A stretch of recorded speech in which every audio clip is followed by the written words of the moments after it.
Bienvenidos al capítulo de esta semana. Antes de comenzar, queríamos mostraros que el vídeo está dividido en diferentes partes para que podáis saltar de una a otra fácilmente. En la descripción del vídeo, para mayor facilidad, tenéis el título de cada parte y la marca de tiempo, de modo que si hacéis clic en la marca de tiempo, el vídeo comienza a reproducirse en ese momento concreto. Además, también tenéis acceso a las fuentes para que podáis consultarlas y los emojis, que son como una referencia visual para entender el tipo de contenido de que se trata. Recordad que el contenido se distribuye entre noticias, casos y legislación, información y eventos.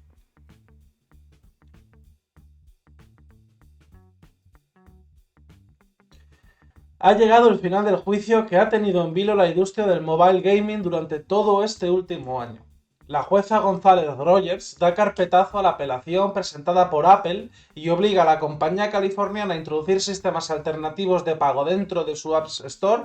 antes del día 9 de diciembre.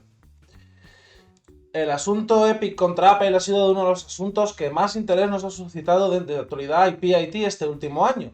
Si acudís al capítulo 29, hicimos un extenso repaso y resumen del caso y de todas las implicaciones que esta sentencia puede tener tanto en Estados Unidos, donde se ha celebrado el juicio, como a nivel mundial debido pues, a la globalización y la presencia de la Apple Store en todo el mundo. Para resumir en 4 frases, todo comenzó en agosto del año 2020, cuando Epic Games decidió dar plantón a Apple e instalar un sistema alternativo de pagos dentro de la aplicación de Fortnite en iPhone y en iPad. Básicamente, entre las condiciones del acuerdo de desarrollador que tienes que firmar como desarrollador cuando quieres introducir cualquier aplicación o software dentro de la App Store, se encuentra, por un lado, la prohibición de instalar sistemas alternativos de pago y, por otro lado, bebiendo de esta prohibición, está que tienes la obligación de usar el sistema de pagos de Apple, que tiene una fastidiosa comisión de hasta el 30% que se lleva Apple de cada transacción in-app o in-game. El enfado de Apple se materializó en la expulsión de Fortnite dentro de la App Store.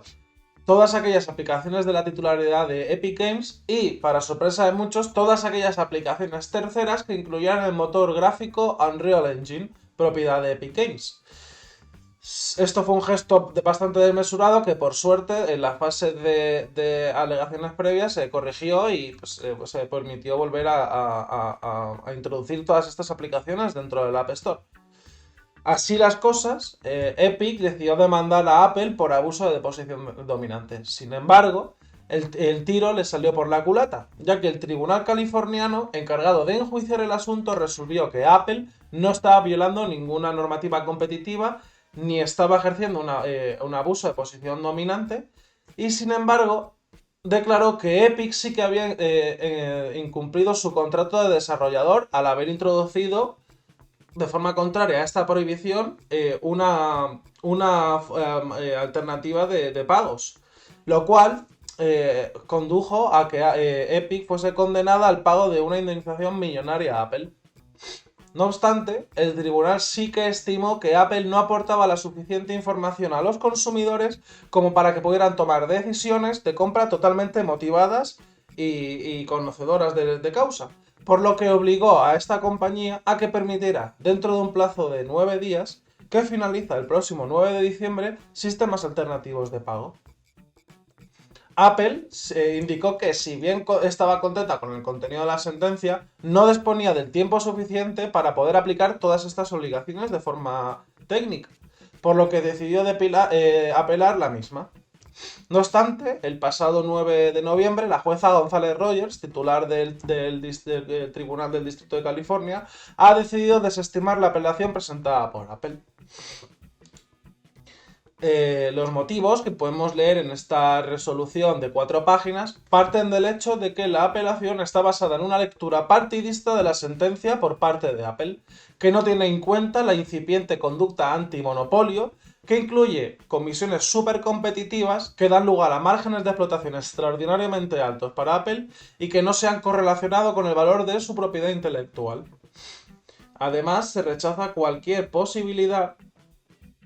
de éxito en los pedimentos del recurso, ya que las elevadas comisiones de su único sistema de pagos reducen considerablemente los márgenes a los que pueden acceder los desarrolladores.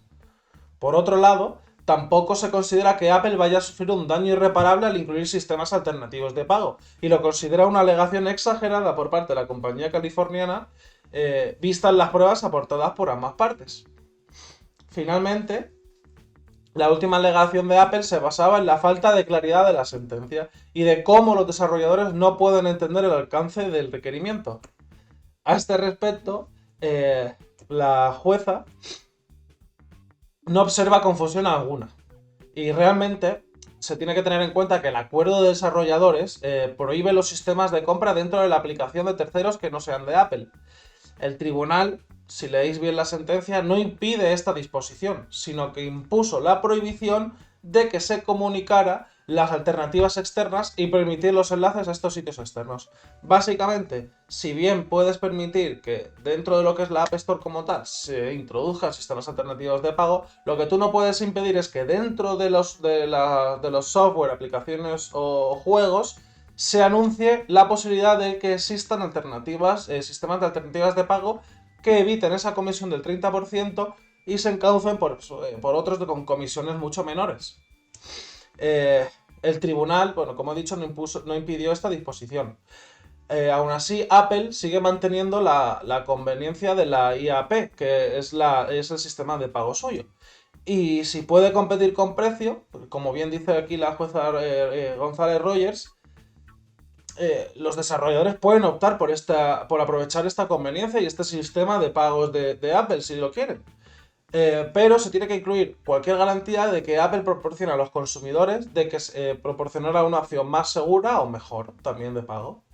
El hecho es que debe permitirse al consumidor poder elegir, ya que la transparencia y libertad de elección de los consumidores es de interés público. Por lo tanto, se desestima la opción de alargar la decisión y se deniega la extensión que había pedido Apple de 10 días más para poder aplicar estos sistemas alternativos de pago. Así las cosas, el día 9 de diciembre tendremos que entrar a la App Store de Apple y ver si existen sistemas alternativos de pago en la misma, so pena de un incumplimiento de sentencia. Así que Apple ya puede ponerse las pilas en este aspecto. Nike mira el metaverso con nuevas contrataciones y marcas virtuales. Nike, la famosa compañía estadounidense de ropa y accesorios de deporte, se está preparando para volver al metaverso. Tras su asociación con la plataforma de juegos Roblox en el año 2019 y la recepción de una patente de utilidad de la Oficina de Patentes y Marcas de Estados Unidos para un sistema y método para proporcionar activos digitales criptográficamente asegurados ese mismo año, la compañía de Oregon presentó a finales del mes pasado 7 nuevas solicitudes de intención de uso para sus marcas comerciales más famosas. Las marcas denominativas Nike, Just Do It, Jordan, Air Jordan, su icónico logotipo swoosh, el logotipo de la silueta de Jordan y la combinación estilizada del swoosh y el nombre, para su uso en varios bienes y servicios virtuales. En las solicitudes de registro recién presentadas se distinguen una serie de productos y servicios en relación con las cuales la empresa pretende utilizar sus famosas marcas, incluyendo productos virtuales descargables, en la clase 9, servicios de venta al por menor de productos virtuales, en la clase 35, y servicios de entretenimiento, a saber, el suministro de línea de calzado virtual no descargable, ropa, sombreros, etc., para su uso en entornos virtuales, en la clase 41. Nike es una compañía con casi 60 años de antigüedad, que mantiene derechos de marca y varios registros para cada una de las marcas mencionadas en una serie de productos y servicios, con uno de sus registros para el nombre Nike y otro para el logotipo del swoosh, para su uso en calzado deportivo y uniformes, por ejemplo, que datan de 1974 y 1972 respectivamente. Sin embargo, mientras Nike cuenta con un sólido arsenal de registros de marcas para sus muchas marcas, carece de registros para las representaciones virtuales de los productos y servicios mencionados. Sin embargo, la falta de registros de Nike no significa que no tenga derechos de marca en el metaverso. En el año 2019, entre los meses de marzo y abril, la compañía se asoció con Roblox para un evento de Air Max en relación con el cual creó paquetes exclusivos, incluyendo versiones virtuales de sus zapatillas Air Max 270, Air Max 720 y Air Vapor Max. Esa asociación duró poco, solo estuvo vigente entre el 21 de marzo y el 11 de abril, y Nike y Roblox, que actualmente cuenta con más de 200 millones de usuarios mensuales, han tomado caminos distintos. Por lo tanto, Sus derechos de marca para el uso de prendas y zapatillas virtuales probablemente no son muy fuertes debido al uso inconsistente de estas. De ahí la base de presentación de la intención de uso. Sin embargo, es posible que Nike ya tenga derechos en este ámbito gracias a sus asociaciones con empresas de videojuegos como Xbox, en cuyo mercado de avatares aparecen actualmente al menos una oferta con la marca Nike, que presumiblemente es el resultado de la colaboración con el Swoosh. Y ahora la pregunta que todo el mundo se plantea: ¿cuáles son los beneficios del metaverso? Todavía no está claro cuáles son exactamente las ambiciones de Nike en el metaverso, pero lo que sí que está claro son las oportunidades que existen para las marcas cuando se trata de mundos virtuales. Dado el auge del metaverso, es decir, un espacio de realidad virtual en el que los usuarios pueden interactuar con un entorno generado por ordenador y con otros usuarios, las marcas están apresurando en relacionarse con los consumidores en este medio, mediante colaboraciones con empresas como Fortnite y Roblox, así como a través de sus propias empresas de marca.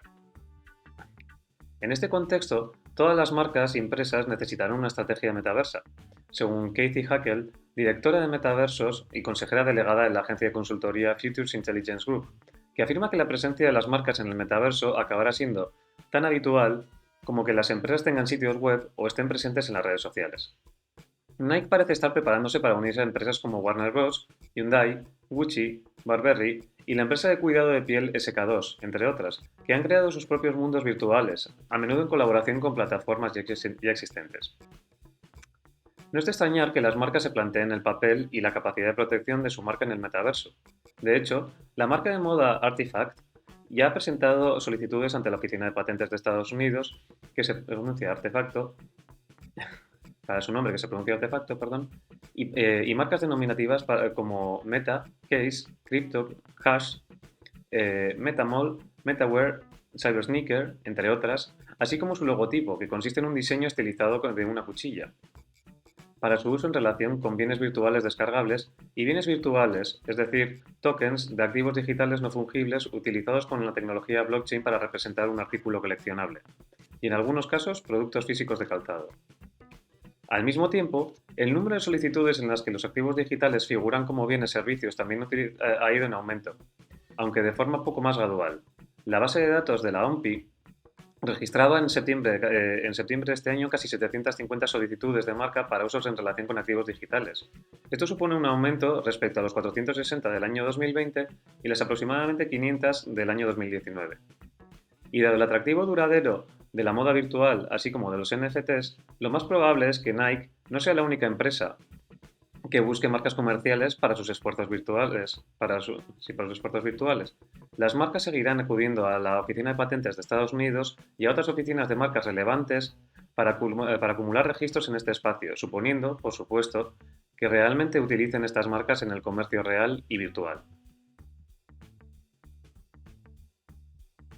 Google habría realizado prácticas anticompetitivas de la mano con Facebook para apropiarse de manera monopolística del mercado de anuncios en Internet. En Estados Unidos se ha presentado una demanda por los abogados generales de la mayoría de estados de Estados Unidos en relación con la conducta desplegada por Facebook y Google en un acuerdo anticompetitivo por medio del cual Google habría asumido la mayoría del sector, dando un trato de preferencia a Facebook para evitar que éste apoyara el desarrollo de alternativas a su sistema de pujas por anuncios online. La demanda es muy extensa, tiene un total de 150 páginas y inicia, en primer lugar, hablando del trasfondo de la industria de los anuncios en Internet y de las búsquedas online, el anuncio en búsquedas online, así como de los anuncios en páginas web, el llamado anuncios de display, que aparecen en el lateral, por ejemplo, de las páginas o como pop-ups. ¿Cuál es el mercado relevante y las conductas anticompetitivas que ha realizado Google con la finalidad de obtener un verdadero monopolio? Hay que destacar que por la complejidad de esta demanda he decidido que es más oportuno acudir a un artículo de calidad como es este de Forbes de Enrique Dans, que define con mucha claridad qué es lo que ha sucedido. Jedi Blue, que sería el nombre que le pusieron Facebook y Google al acuerdo al que llegaron de práctica anticompetitiva, es, bueno, no carente de cachondeo el nombre, es un acuerdo por medio del cual a Facebook, como decíamos, le daba Google un trato especialmente competitivo. Recordemos que Google había adquirido DoubleClick. Esto en su momento, según destaca el propio autor de este artículo, ya supuso que saltaran muchas alarmas en 2007, puesto que el líder, que en este caso era Google, en los anuncios en búsquedas, puesto que Google establece anuncios en sus búsquedas, como todos sabemos, había adquirido a DoubleClick, que era el líder en anuncios de display, es decir, los que, como hemos dicho, se muestran antes en las páginas web cuando está uno navegando en ellas. Esto, lógicamente, genera una situación de conflicto futuro muy probable, especialmente porque genera que Google tenga una posición de mercado muy dominante y acceda a datos de manera masiva, lo que le permite distorsionar el mercado. Pues bien, en este caso lo que ha sucedido es lo siguiente. Cuando uno accede a una página web, se produce una puja por el espacio para mostrar anuncios. Si, por ejemplo, yo accedo a este espacio de Forbes, como vemos a la derecha, me anuncian un Ford Mustang. Lo que ha sucedido es que en milisegundos distintos anunciantes han pujado por ese espacio para presentarme sus productos. Y ha ganado este Ford Mustang, pero podría haber ganado cualquier otro. La realidad es que normalmente la ganancia se produce por la velocidad para pujar y quién puja más alto. Pero como Facebook tiene un poder inmenso y se estaba acercando a proveedores alternativos a DoubleClick para los anuncios de display, Google decidió darle un trato preferencial. Y así, cuando Facebook en 2017 se empezó a interesar por este método alternativo a DoubleClick para las pujas de espacios para anuncios, se retiró inmediatamente. Una cosa un poco extraña. Y lo que se ha manifestado es que al parecer se debe a que Google hizo una oferta irresistible a Facebook. Le ofreció que si pujaba en una subasta tendría garantizado el 90% de las adjudicaciones, incluso cuando pujara menos, lo cual lógicamente es contrario a la competencia, y además, aunque pujara más lento que otros proveedores, hasta 300 milisegundos, a diferencia de los 160 que se exigen al resto de proveedores. Y finalmente se le acordó cederles datos para identificar los usuarios a los que se habían presentado estos anuncios. Por tanto, se observa que hubo un detrimento para los otros anunciantes que tenían unas condiciones peores para acceder al espacio para los anuncios, un detrimento para el publicante, puesto que en la página web en la que se publica va más lento por estos anuncios de Facebook, ya que se le permite tener mayor plazo para la puja, y por otro lado para la privacidad, puesto que se ceden datos de Google a Facebook, lo cual es gravísimo porque son datos,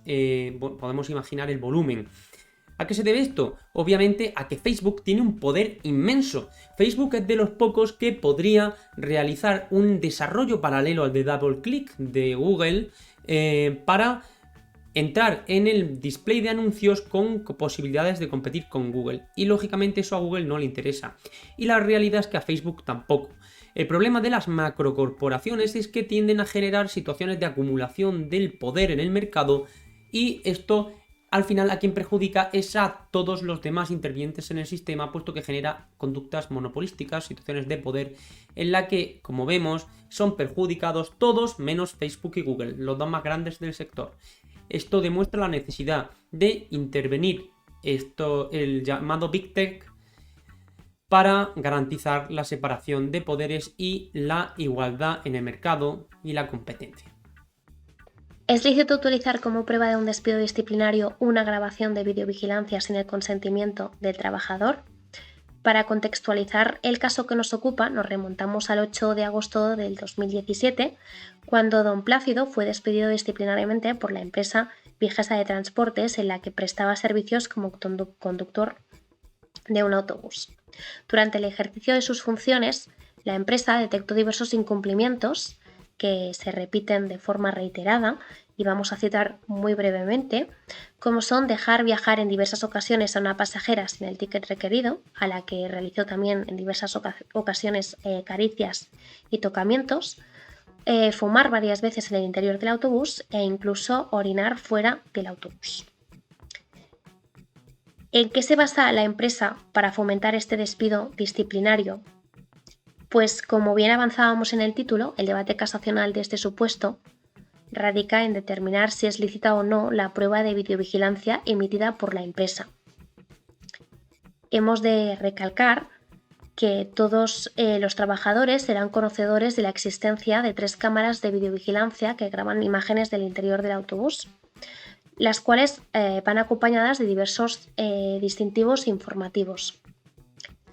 En anteriores instancias recurridas, más allá de la sentencia del juzgado de lo social en la que se declara procedente el despido alegando la licitud de las grabaciones de videovigilancia, tanto la Sala de Suplicación como el Tribunal Superior de Justicia recalcaban el incumplimiento del deber empresarial de informar de forma previa, expresa, precisa e inequívoca sobre el tratamiento vulnerado por consiguiente por consiguiente el derecho fundamental a la intimidad y declarando así el despido como nulo.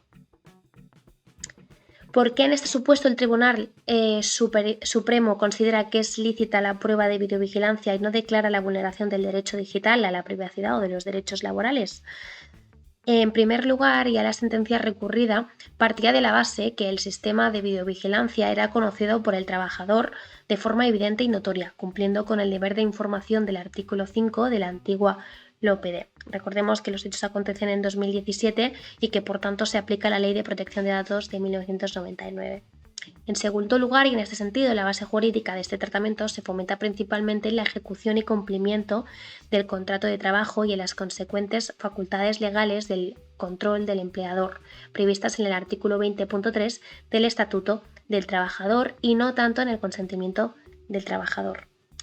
En tercer lugar, se convierte, por tanto, la prueba de la reproducción de lo grabado por las cámaras de videovigilancia en una medida justificada, necesaria y proporcionada a los fines perseguidos, por lo que se justifica la limitación de los derechos fundamentales en juego, más aún cuando los trabajadores están informados expresamente de la instalación del sistema de videovigilancia por razones de seguridad. Y es que el término de seguridad propiamente es una expresión amplia que efectivamente en su interpretación cabe perfectamente la vigilancia de actos ilícitos, en este caso de los empleados. De este modo, el Tribunal Supremo considera que se satisfacen las exigencias de proporcionalidad que imponen tanto el Tribunal Constitucional como el Tribunal Europeo de Derechos Humanos. A ello debemos añadir el hecho que el empleador es al empleador a quien le corresponde la carga de probar la veracidad de los hechos imputados en la carta de despido como justificativos del mismo, como bien señala el artículo 105.1 de la Ley Reguladora de la Jurisdicción Social, por lo que el Tribunal Supremo considera lógico que se utilicen los medios de prueba pertinentes para su defensa, conforme al artículo 24.2 de la Constitución española. La parte actora afirma que el trabajador se encontraba en tiempo de descanso. Es cierto que algunas de aquellas conductas antijurídicas grabadas por las cámaras se produjeron tras finalizar una ruta y antes de empezar la siguiente, pero ello no excluye que un conductor de autobús urbano, tras finalizar una ruta y antes de empezar la siguiente, cuando se encuentra dentro de su autobús, pueda incurrir en incumplimientos contractuales graves y culpables que afecten a sus obligaciones laborales, lo que justifica que las cámaras continuarán grabando durante esos lapsos temporales. En consecuencia, el Tribunal Supremo considera que no se ha visto vulnerado el artículo 18.4 y que, por tanto, los carteles informativos son suficientes. Esta es la segunda vez que el Tribunal Supremo falla admitiendo una prueba de videovigilancia sin consentimiento para justificar el despido siguiendo la doctrina del Tribunal Europeo de Derechos Humanos en su sentencia del 17 de octubre del 2019.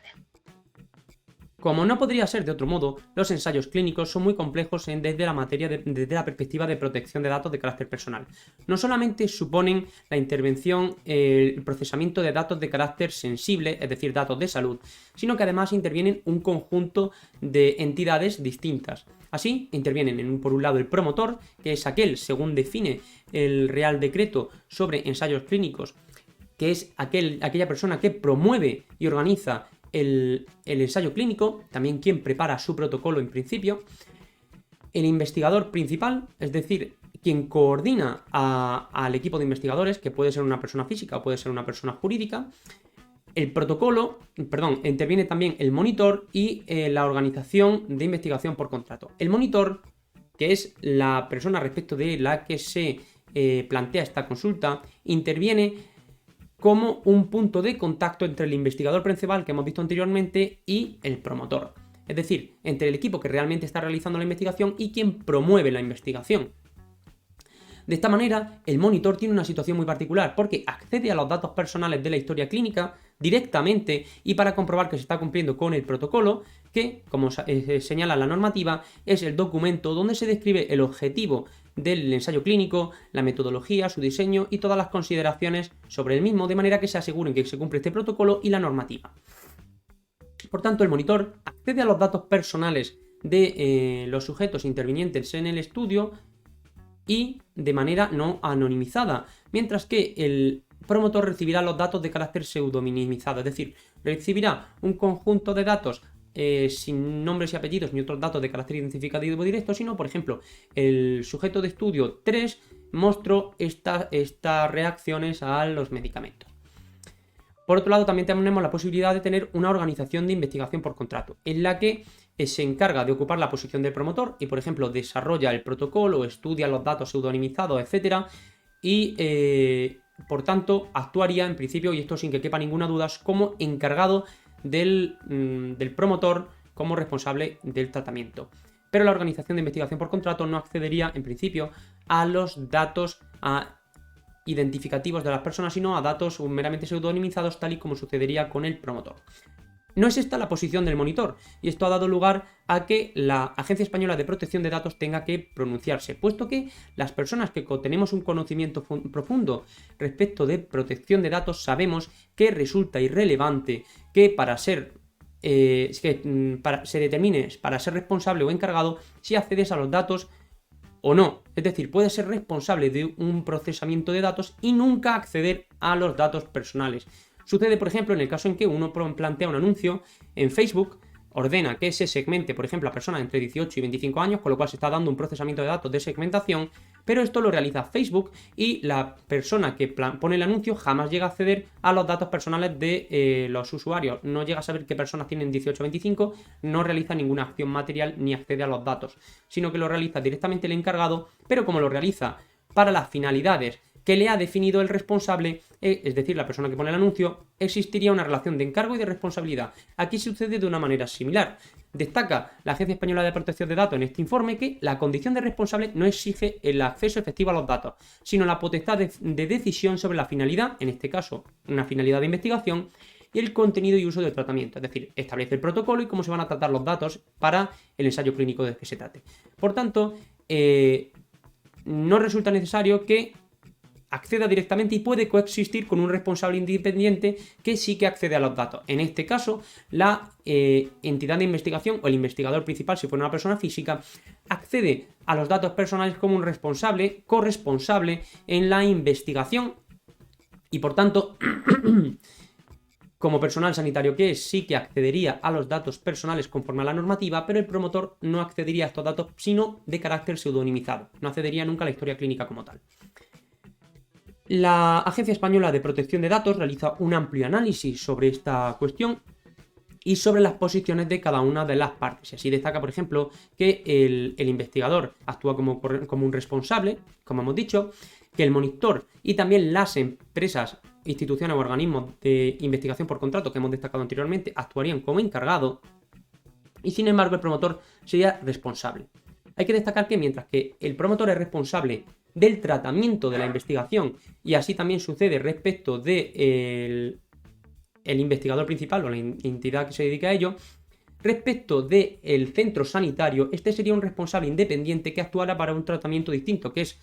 la promoción de la salud, la gestión del paciente y su historia clínica. Como vemos, son finalidades distintas, sin perjuicio de que el centro sanitario tenga al final que ceder los datos al personal investigador para la realización del estudio. pero realiza siempre esta cesión con consentimiento informado conforme a la normativa, puesto que los pacientes, lógicamente, tienen derecho a la soberanía sobre sus datos.